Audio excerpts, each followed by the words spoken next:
This video is going to be a complete guide to what I consider the best chess opening.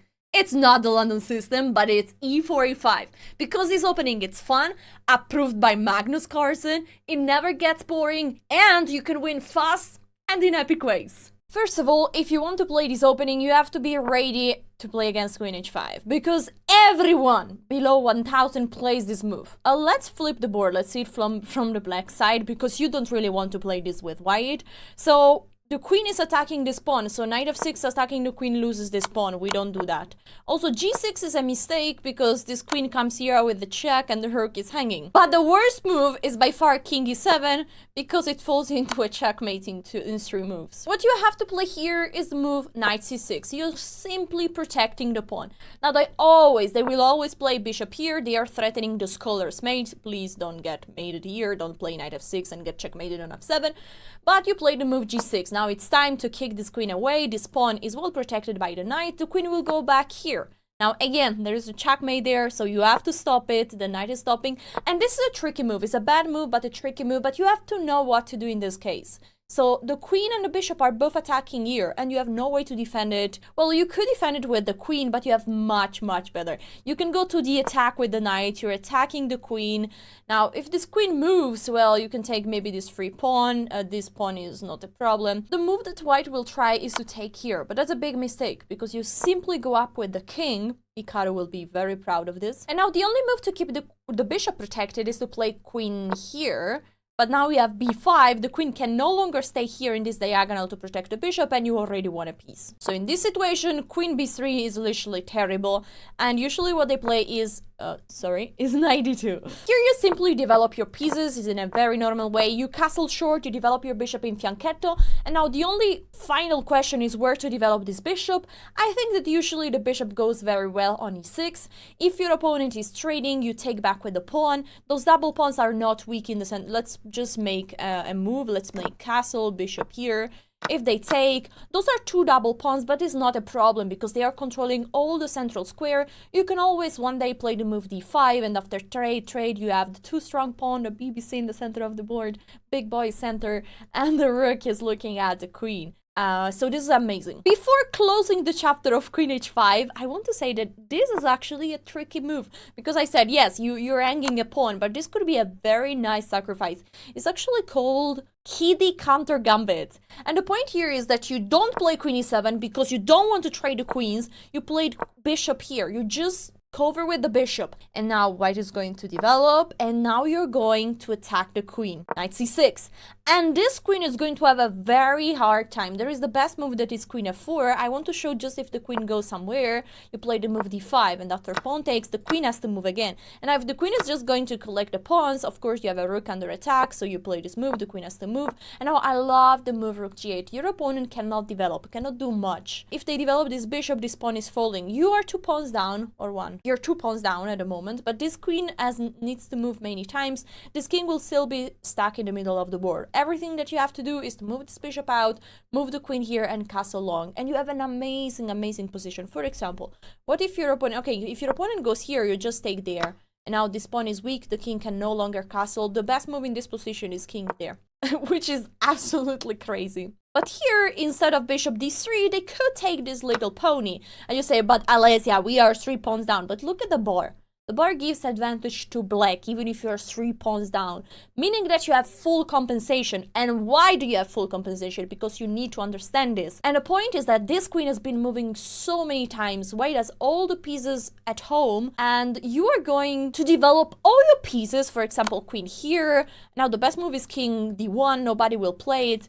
Let's say bishop here. You're going to play this move, attacking the queen goes back, and now you attack again, you're attacking this pawn. This is completely winning. And if your opponent doesn't play and plays king d1, you can always go, for example, rook g6 is a very nice move because you're just trapping the queen, and then again, you just go with bishop e6, long castle, you have all your pieces developed.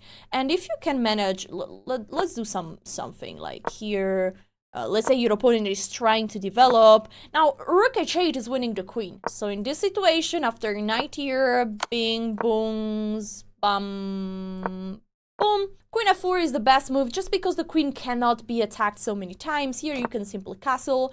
If they try to push, remember, you're a pawn down, but you have all your pieces out. You're attacking the queen, you protect the knight. And now the queen had to move again. You know why? Because if not, you play d6, you're attacking the queen and you win back the pawn. So the queen moves away, you play d6 anyway, this king is in the middle of the board, so they don't really want to take, because if not you go with the rook there and you're being really annoying. You keep developing your pieces, now you take in the center and you already win back the pawn, at least. Now you can take here and go with the knight on d4, you're attacking this pawn, and if your opponent simply develops, you can take here, and after pawn takes, this pawn structure is literally horrible. You go with queen d5, you're attacking everything. Engine says this position is equal, but you're a pawn down, meaning that you have completely full compensation for it. New chapter! This is the King's Gambit. It's one of the most aggressive opening. Let's see it shortly with the white pieces, because I want to show the idea of the King's Gambit. So let's see the King's Gambit accepted when Black is taking this pawn. First of all, guys, be careful every time you push the f pawn, because a queen could slide here, giving a check. Now, the fact that the pawn is on f4 is a shield for the e4 pawn. So here you can simply play the move g3 and the queen has to go back. I mean, there is nothing to do. So if this pawn would be hanging, then it would be very bad. So the King's Gambit is playable, but be careful. For example, here, if you play bishop there, if black plays bishop here, and you take the pawn, well, queen h4 now works very well, because after g3, this pawn is falling, the rook is hanging, it's game over. But here, let's go to the Queen Gambit accepted. Now, the idea is queen h4, check, so you have to play knight there. g5 is usually the move that is played to support his pawn. And now, guys, I'm going to show you the game of Paul Morphy, a chess legend that won in just 18 moves. So g4 attacking this knight, and he didn't care. He just left the knight hanging. To do what? To just control the center. You might say, what? Well, that was just a piece gifted. And the point is that Morphy just wants to have all the active pieces. The queen is ready to join the attack. He's going to castle to take on f4. And there are so many pieces looking at the most vulnerable point. Okay, write down this. f7 and f2 are the two most vulnerable points. So attacking those targets is very good. So bishop here defending the pawn. Castle c6. They want to go for d5, blocking this bishop. And now the second piece sacrifice. That's insane, right? King takes, bishop takes, and queen takes, giving a check. Now, if the queen goes here to cover, this is already winning for white, by the way. If the queen goes here to cover, you can just move the queen, and the rook is going to take the queen. So black played king g6, but this king is not having a fun time. You give a check, the king moves, and I love this move, rook f5. Just threatening checkmate. Queen h4 seems to be like the only way to control this square. But now, you know what? Simple chess. Just the knight is joining. The knight is going towards f3, looking at the queen. Knight e7, knight here, attacking the queen. Queen g4, trying to keep all the things protected. And now Morphy missed a checkmate in 5 moves. Maybe you can find it. He played the rook g5, which is attacking the queen. It's a very good move, because if the queen moves, for example, here is checkmate in 1. And so the opponent had to sacrifice the queen, and after take, took the knight, the king moved, and the rook joined the party.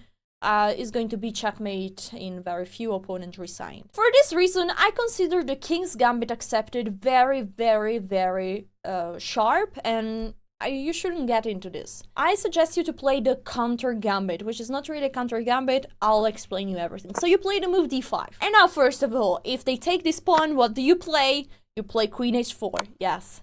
And here you are basically winning, because after g3 you take this pawn, you win the rook, you know it. So at this point, they have to take the pawn, but the right one. So they have to take on d5. Now the counter gambit would be with the move e4. But personally, I don't like too much black position here, because white needs to know just a little bit. Basically, if white plays any move here, they are worse. If white plays d3, white gets a better position. So I don't like to play like this. I prefer to play a good position and to take this pawn. So we just traded pawns. It's not a gambit, not a counter gambit. It's just a normal position where we've been trading a bit of pawns in an awkward way. Now there is the threat of queen h4, so white has to play knight here.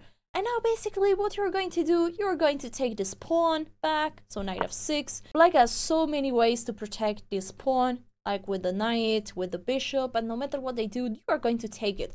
And then they are going to have another time to defend this one, right? To take back this one. They have to try to take back that one. If not, you have an extra pawn, right? The only way to try to protect this pawn is to play the move c4. And now you play c6, and after pawn takes this d4, you might be scared about this strong center, but it's not a big deal if you know this move.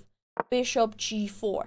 Basically, you're already threatening to win a pawn, because this knight is pinned, there is a queen behind hanging, so your next move is knight take d4. Or actually, sorry, because if knight takes, if you take here with the knight, maybe there is queen takes and you're in trouble. So you take here, queen takes, and then you take on d4. This is the threat. So if they play bishop e2, it doesn't change because you take, and take anyway. So the only reasonable move here is to play the move d5. And now it's crazy what is happening, because if you want to destroy your opponent in a few moves, this is how you do it. You give a check, intermezzo, and now two knights are pinned, which is very fun. And now the move is absolutely nuts. There is a knight hanging, right? You think like, okay, I might have to move this knight. But if you go with the knight here, which seems like a good move because you're exploiting the fact that the knight on f3 is pinned, look at the bar, brrr, because there is queen a4. This bishop is unprotected, so watch out for this tactic because I've been falling for this many times. Please don't do my same mistake. And here you play knight e4. This is insane. You're leaving this knight hanging. But the point is that if your opponent is just taking, you are going to play another insane move, queen e7. You want to take there at some point, but queen e7 is better because you don't want to trade the queens. Let's say they play the most natural move. Here, you could take already. But you have even better. You can first attack the queen has to move. This looks like very nice because you're threatening a check on c7, which would be winning. But here you can take. If they push, you take the queen. And so here they take, you take, you're going to win the rook. This position is like very, very good. But just be careful here. You don't want to take immediately, but you want to first castle because if not, there is c7. So watch out for this. So here you first castle. And if they play rook here, you have basically checkmate. Bing, boom, bam. And that's checkmate, so they cannot do that. Let's go back to this position. They shouldn't take, but what do? Let's say they play bishop d2, which seems very natural. Now you take with the bishop. And after bishop takes, you play simple castle. You're leaving this piece hanging. You say, yeah, come here, take me. And then you play queen e7, the same idea. If they play any random move like this, you take here, you say thank you very much, you're giving a check and you're winning the queen. If they try to play bishop here to save the day, you take on f3 now. If they take here, you have checkmate in 2 moves. Which is very nice. And if they take with the bishop, well, the same idea works. So the King's Gambit shouldn't be a problem if you remember to play the move d5, and after pawn takes, you don't go for the counter gambit, but you play the simple move e take f4. Honestly, you don't have to remember anything, just remember this. Remember that you're going on with knight there, and you're going to take this pawn. You develop your pieces, you are fine. Let's move on to another move. d4. This is the central game. Basically, the idea is that after this, white has 2 possibilities, either to take back with the queen or to go for a gambit. The Danish Gambit with the move d3. Let's start with this gambit because it seems like something strong, but it's not really a problem. You're just going to take everything.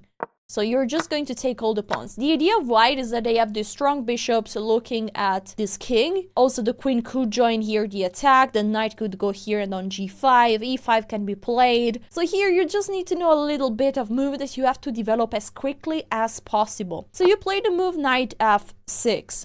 Now, if the move e5 is played, you have to play the move d5. This is like very, very important. You need to remember to don't move your knight and stop the attack.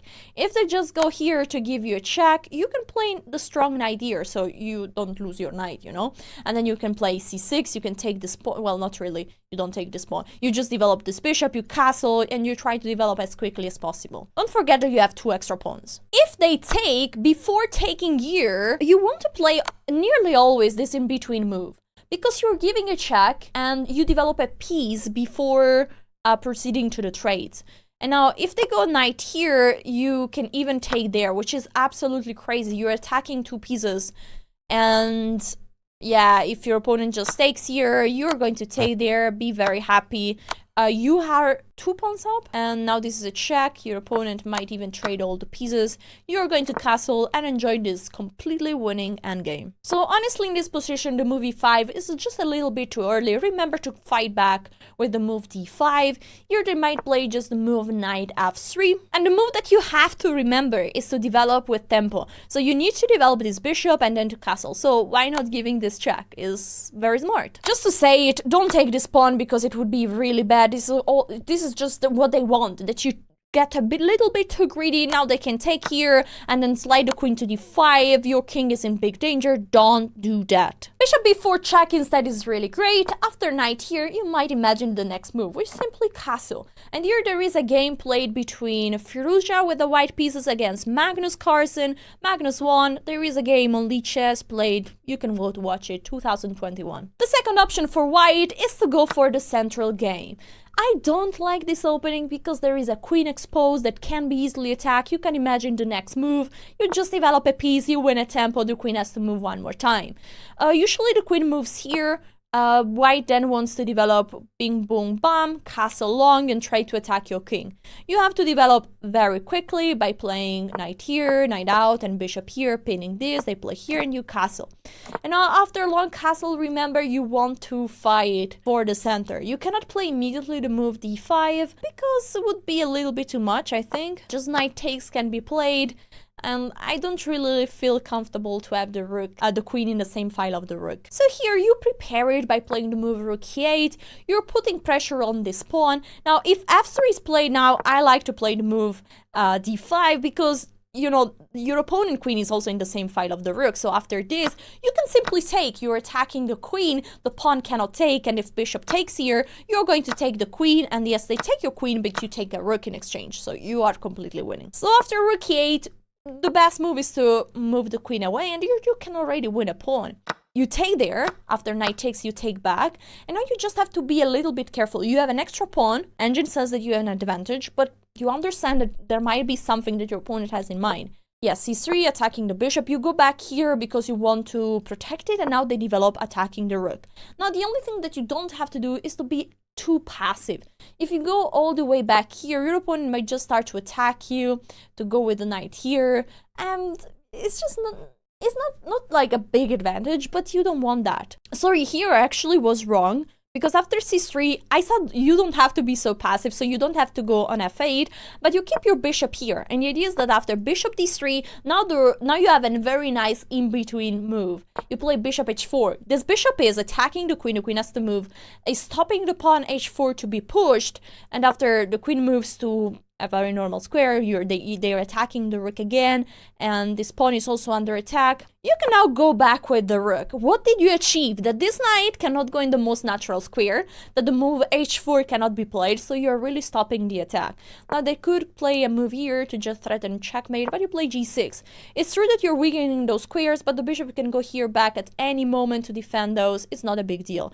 They move the queen again, and now you have to play moves like d5, knight here. I really like knight here because you're threatening to trade the bishops, and here if you trade pieces you are winning. Honestly, this central game is not a big deal. You don't have to remember much. Remember to take. If your opponent goes with the gambit, you develop everything, you take everything, then you play knight f6. If they play 5, you will go with d5, and if they don't play, if they are just developing their pieces, you give the nice check here and you castle as quick as possible.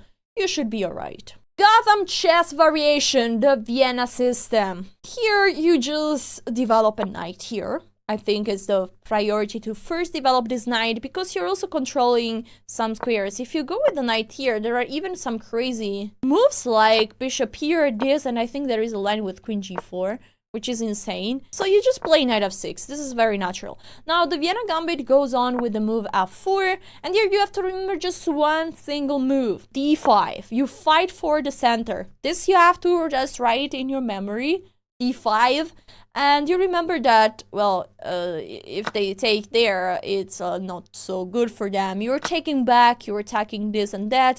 This is horrible, really horrible. You're going to take here. After pawn takes, you give this check, and there is the same trick that you win a rook. Of course, here they will not play d3, but they have to go with the king wild. But here you're very happy to to have given away this pawn in exchange of a king on d2. But after d5, be sure they're not going to take there, but they're going to take here, attacking your knight. It seems like they're winning a pawn, but they are not winning anything because you're taking back here. Now, if they just have a brain freeze, you're going to play queen h4 next. They have to be careful. The most natural move here is knight f3, but here, honestly, you have no problem. You're going to develop everything with the move c5, bishop here, bishop there, castle, knight c6. You have an amazing position. If they take, just in case, you just take back with a pawn, and those two pawns are both weak, but your opponent is weaker because they don't have the pawn here that is protecting the king, so you're already better with the black pieces. The tricky move, and what Gotham is also suggesting, and also what Grandmaster are suggesting in general, is queen f3, because now you're threatening to take there and to win a pawn immediately, so black has to trade there. Now, white can take back with both pawns, but not with the queen. Because if you take with the queen, there is queen h4 again, and that's kind of problematic. After pawn takes here, you're simply going to develop the pieces in the very standard way. Bishop here, and then you play c5, knight here, this, you castle. When your opponent is going to castle long, remember to also include queen h5, d4, and you attack this pawn. You're going to have a very fun position. What if they take with this pawn here? You play the move c5, you're fighting for the center. Here they cannot really play the move d4 because you're going to take, and then bishop there. And after the move c3, you play queen h4, which is amazing because after this you take here. No, sorry, I'm very wrong. I thought like after this you have that. Oh, wait, after this there is just mate. Dang, okay. This would work, but not because this bishop is hanging. So sorry about that. So after g3, you don't take here because the tactic doesn't work. There is a bishop hanging, but you take queen takes. It's not a free queen because the pawn is pinned. You're going to take here next.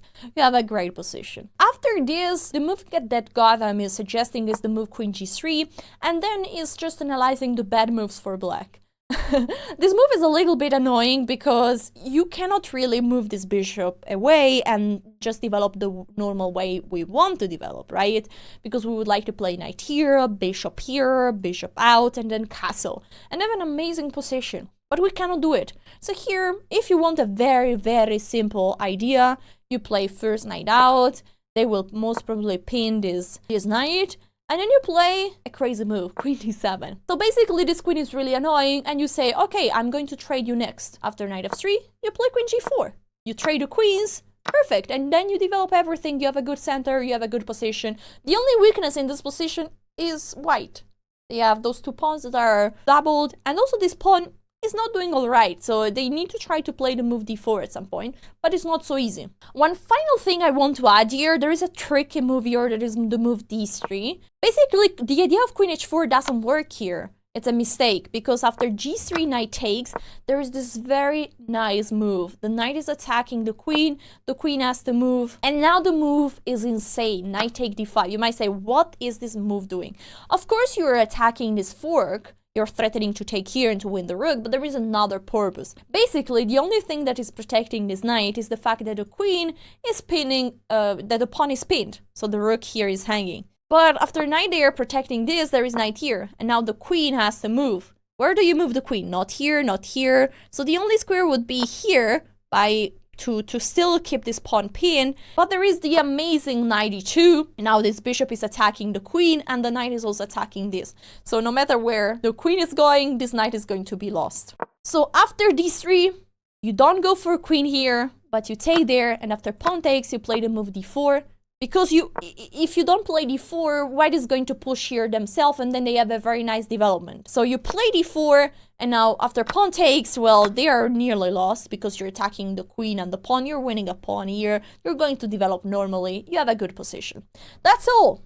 We can go back at move 1. So we have seen f4, d4, knight here. We've seen queen h4, queen h5. The main move here is knight f3. And now we turn the board because we have to see a little bit of moves with the white pieces. So black can play very dumb move like f6. This is the Damiano defense. You just have to take, you sacrifice a piece and you're going to give checkmate very quickly. Queen here. Now, we know that if g6 is played, you win a rook. If the king is moving to try to avoid to lose the rook, you take here, the king moves, you give a check. The king has to move here. and now you give a check. The king has to move here, and now you're winning it anyway. You're winning with d4, which is a nice check. You're winning. I love the move h4 because you're basically forcing the checkmate in the next moves. Here they play d5 to try to attack your queen. You give the counter check. The pawn has to be pushed, and now you have to move the queen, and you move it on f7 so that you're controlling all the squares. Now it's enough a check, and you're winning, and the check is incoming. So you're going to take there next. How to stop it? I don't know, whatever. Black can try to give some desperado checks, but that's the final check. If not, they just get mated. So in this position, a little bit more serious answer is to play the Philidor Defense. Personally, I really don't like this move because the bishop is not going to be out, is not going to be developed. Usually I prefer to go out with the knight, then to move this bishop, to move this knight out, then to move this pawn and to move the other bishop. So this is the logic of e4, e5. You want to develop all your pieces in this way so that everything, every single piece is in the most effective square. Now d6, d6 is blocking this bishop, so what you do is to go for the center immediately. Black can do two things here, to either capture the pawn or to play something a little bit more close, a close system. So they have to defend this pawn so they can play knight e7. Here you develop very normal, very standard, you develop all your pieces, and black is going to have basically a setup with c6, knight here, bishop here, castle. And there is very little space, and something bad, really bad, can happen when your opponent has few space. I'll show you a game where a grandmaster won in 11 moves. Look at this. Bishop e7, you play a4. This move is very nice because you're stopping the move the b5, which would be a little bit annoying because b5, b4, the knight has to go and maybe you lose this pawn. Knight here, you castle, castle, and a5. I also like this move because you're stopping even the move b6 that would develop at least the bishop. Now queen c7, rook e8, rook e1, rook e8. Here white wants to develop this bishop here, but first you play the move h3 so that you stop knight g4. And here a player with a rating of 2300, so a FIDE master, in an OTB classical tournament, play the move rook b8. And this move shows you a very nice little idea that you have in this kind of structure. So remember this tactical trick. You have bishop take f7. And here immediately black resign, because after king takes there is knight g5, the king has to move, doesn't matter where the king goes. You have knight e6 and this queen is trapped. There is no way to go. So just remember this little way to develop the pieces and this trap that there is in this opening, and you will be alright if your opponent goes with knight there. What if they take? You take back, of course. And now I suggest you a very simple plan. You are going to go for long castle and for a crazy attack. So you have to develop those pieces as priority. So knight out, protecting this pawn, you go with the bishop out, you go with the queen here, and then you go long castle. Very simple. And guys, now what are you going to do? When there are opposite side castling, you have to attack the opponent king. So you go with moves like f3, g4, h5, h4, h5, g4, g6. You're going to push all the pawns to open up files, to bring the rooks and give checkmate. So this video was getting a bit too long. If we get to 600 likes, so put the like button, I will make a second part where I explain also the move knight f6 and knight c6. So the stuff for Gambit, the Russian, and then the main line. Let me know if you like these opening videos. I can do videos about any opening. I think e4, e5 is the opening that you have to master if you want to get very strong at chess. And guys, if you missed out, this is my first OTB tournament, so my in real life speedrun. There are so many fun games and so many ways to improve your chess and to learn from those games. Hope you like this video. See you next time.